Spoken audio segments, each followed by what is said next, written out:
Meet a multi-talented designer, stylist, and entrepreneur who brings a touch of magic to every event. With a background in event design, hospitality, floristry, and even music, she is the creative force behind Look, a one-stop event design gifting solutions and a gourmet delights. Her educational background spans diverse fields from engineering to event designer and to starting her own podcast too in 2021. She has worked as a creative editor for a state magazine as well. She got training from Switzerland and also she brought a cult for gourmet desserts in our beloved city. Meet Gunjan Golcha, strong, ambitious, creative, hardworking girl. She is our girl boss. With her magical powers and talent, she has made a name for herself. Hi all. Today we have Gunjan Golcha with us. Hi. Hi Gunjan. How are you? I'm good. How are you? How are you Very been? well. Thank you so much. Thank you for being so kind with your words and so generous with everything you told about me. And I'm so glad that there's somebody who took this initiative to bring all super women together and do something great, because I feel when women come together, they can do magical stuff. Thank you. Thank you so much, Gunjan. So to begin with, let me ask you, what inspired you to start your entrepreneurial journey? So honestly, I never wanted to work. I always thought that I want to get married, be a wife to somebody, have a beautiful family around, and have a beautiful life like how our mothers have had. But destiny had a different plan for me, and I went to Bangalore to do my engineering. Though I was not very fond of engineering at all, I always had a creative bend. I always wanted to do something in creative field, but I did not know what do I need to do with my creativity. Then there was this one fest which happens every year in our college. I happened to head the fashion event, and it became one of the best events in 10 years in the city. It made me think about maybe this is my calling, maybe this is something I want to do in life. And sometimes you need to escape the ordinary to achieve the extraordinary. I happened to bump into an exhibition, like learning experiences and stuff. So I went there and I happened to meet this lady. She was from Switzerland. I spoke with her about hospitality, about event designing, about culinary, which I never knew it existed also. Because in our country, we never had events design, or we never had anything to do with hospitality as such. Right? So I never knew that, you can actually have a career in this. Thanks to the lady, she actually told me a lot of things, and I went to Switzerland. I went to the world's number 2 or number 1, maybe, Swiss Hotel Management School. I went there. I did event designing and hospitality course over there. And I realized that, okay, I am actually kind of good at it. And I can do something with my life around this creative field. And then I came back to Bangalore. I started working with Sandesh Reddy, who was a very creative human, renowned in his field. And he was event come wedding planner come florist. He was very generous and he was very kind. He agreed to actually train me, and I'll be always grateful for him in my life. When I started to work under him, I realized that this cannot be your work. It has to be passion driven. There has to be a lot of love when you want to work with flowers, with creative fields, because at some point in time it gets monotonous, and you need to be really self-driven to do this. And I saw that in him. He was so disciplined. He knew how to take up things. He never had a creative block. So I worked under him for some time. And then he sent me to Jane Packer to learn about flowers. He said, it shouldn't be like that there's some florist who's going to tell you that, ठीक है madam, ये flower लगाना है, वो flower लगाना है, हम रोज लगा देंगे. You should actually know your ingredients to make a dish. And that's when I went to Jane Packer in London. I learnt my flowers over there. I worked under them because I wanted to understand how to condition flowers, how to bring the flowers from the market, and how to use them, how to have their durability and all of it, the whole cycle of a flower. So I learnt all of that.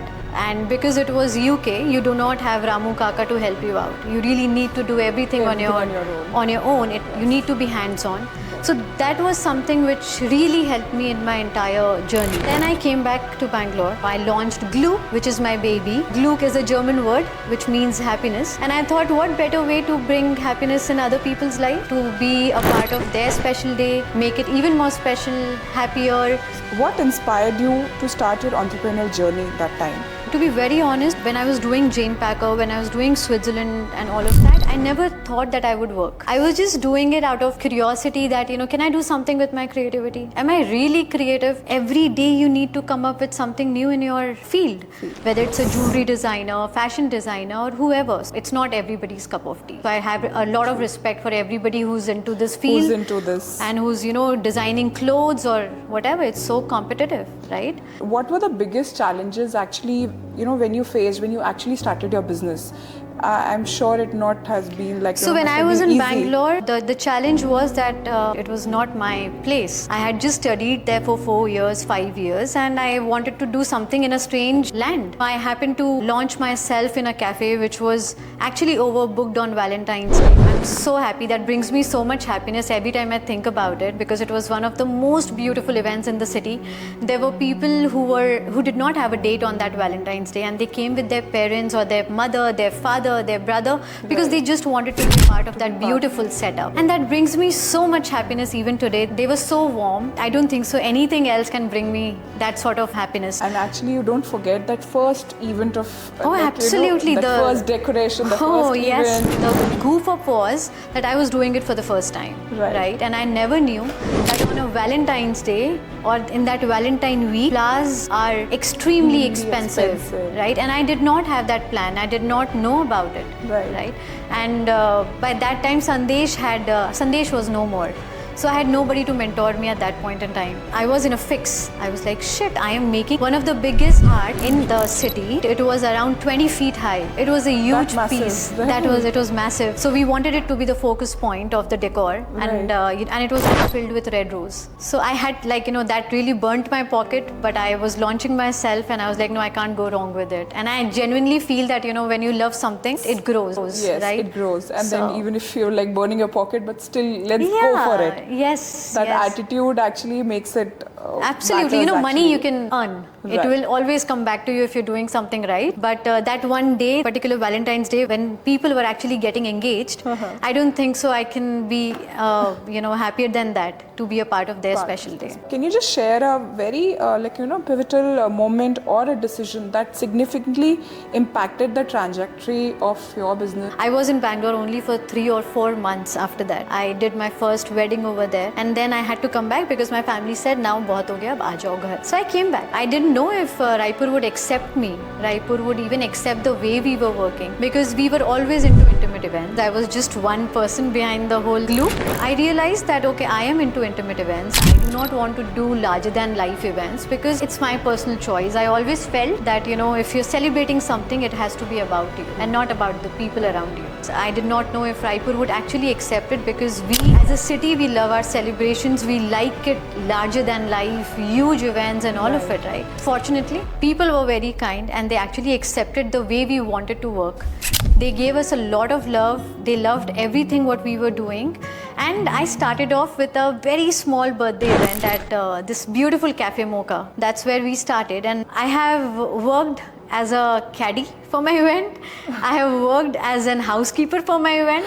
Okay. I have, done those ribbons in my, on my own. It takes a lot to pull off an event. Yeah. There was this one time when we were doing it at Mocha again. Our theme was monsoon, and that particular day became the first day of monsoon in Chhattisgarh. Oh, Baba. And everything came down. Everything came down. I still remember my clients were the most kind people on this earth, and they are still my mentor. They are beautiful people. So I want to thank them because, they actually supported me. They were like, do not worry, we know that you do really great stuff and this and that. And they had seen the whole decor by then, right? Yes. So we had to bring in everything inside the cafe, and we had to do all the setup within half an hour because our people had started to come in. There were a lot of people in the cafe because it was a Sunday, and Mocha used to be one of the most happening place at that point in time. So I had to go to every table and ask people that, this is the crisis and I really need you to vacate the place. I had to clear the tables along with my waiting staff because I was like, no, I need to pull off this show because my guests started to come in.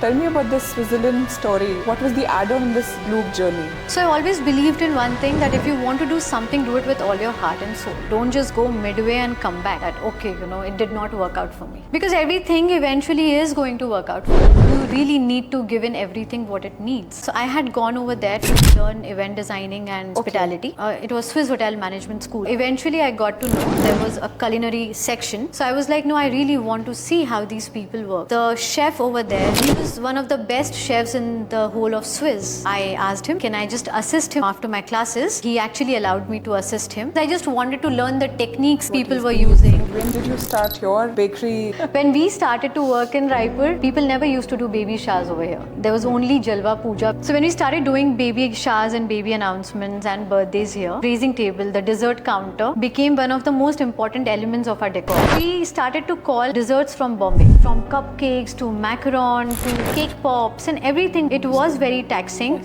You have to be sure of the temperature control and arrangements and the transport. So every time I had to send somebody to Bombay to get it for me, and it was not feasible. So I thought, why not try and start baking dessert? Because it was kind of in alignment with my glue. So when we started doing desserts, it created one more opportunity for us. But when we started baking, we started to do hampers. And my first order went for a hotelier, and that's how Sweet Nothings came out. You did a podcast as well. Oh yes, yes. So from a glue to Sweet Nothings to being a florist, definitely what you've learned. And podcast, what's the story behind that? So COVID had happened. With my career, I feel that it gave me a lot of breaks, gave me a lot of time to understand what I need to do in life. So podcast is something which I used to consume then during COVID. We had a lot of audibles and podcasts. So I was listening to one of the podcasts and I was like, why not we do something for our own city? And also, being an event designer, I understand one thing. From our florists to our tent guys, to our caddies, to our housekeepers, caterers, everybody, we are always behind the cameras. The guests who come to the event, they are the stars for us. But what they see is this beautiful event, the decor, whatever is happening, right? Nobody looks into the back math of it. So I just wanted to do that at that point in time, and my podcast, the name was The One Thing, right? And I'm going to resume it very soon. The first podcast we did with Harkaran. My hotelier friend, he really changed the culture of the city. He was a game changer. So what trends do you see shaping the future of entrepreneurship in your industry? How are you seeing yourself? I think one trend which we really need to pick now, especially in our city, whether it is event design, whether it is any other industry, stop competing with people. It's more about collaboration. You cannot do everything on your own. Let's just get together, work together. There's enough sun for everybody. And when we collaborate, we're sure that we are going to bring up something even more beautiful than we thought. So, that positive attitude toward people who are working around you, people who are doing different things, and let's just go and learn from them. Collaboration is going to be something which has to be a trend, and it has become a trend outside, because when I travel internationally, when I travel and attend the conferences, I realized one thing. There are so many people who are meeting for the first time and they have cracked a deal then there on the table, because that is the power of collaboration.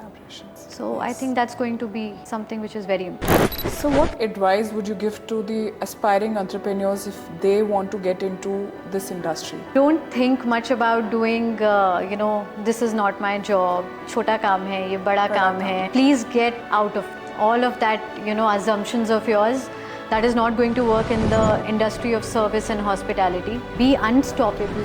Be so damn motivated in your life from everything what is happening around you. Upgrade your skills every single time you get a chance. There's no replacement for hard work and knowledge. There are times when people tell us that you're premium or you're expensive. I feel that we are not expensive. We have worked very hard to upscale ourselves. I feel sincerity and hard work will take you to places. What role do mentorship and networking will play in any professional development? What do you think? I feel as a new generation, we actually look out for help outside our house. There is so much to learn from our own people in our own house, whether it's our mother who is a housewife, you learn management from her. Your father has been working, you go and ask him for help. You ask him how to go about it. There are times when I ask my father about things, he would tell me कि तुम्हारे generation की या तुम्हारा ये digital चीजें मुझे नहीं समझ में आता. I am pretty sure. But then there are a lot of things which we learn from them. Like my father's ethic game is extremely strong. So he has always told me, if you're promising 10 things to a person, please deliver 11. So this is something which I have imbibed from my father. I belong to a family where I belong to a business house where I have absolutely amazing men who are working. And you know, sometimes you need to practice humility. You really need to be that humble to actually go and ask for help. And your family can teach you most of it. There is something to learn from everybody. I think that is the main opportunity. Take it as an opportunity, grab it when you have your people around.